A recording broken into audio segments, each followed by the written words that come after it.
G-Force was an X-Car roller coaster built by Maurer rides. G-Force could do inversions without the need for overhead restraints. The ride was located in Drayton Manor, Staffordshire in the UK.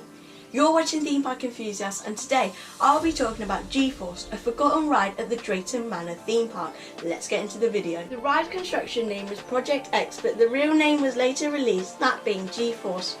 The ride opened in 2005 and only had one train on the track.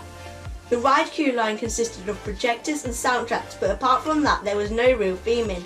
It was just a metal building. The ride cost £2.5 million and did not really fit in the area, with Maelstrom, Stormforce 10 and Shockwave being themed around the sea.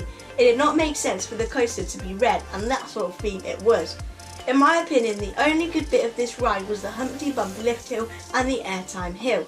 There were two major complaints about the ride. Number one was that the lower body of a person was very restricted, unlike the top half.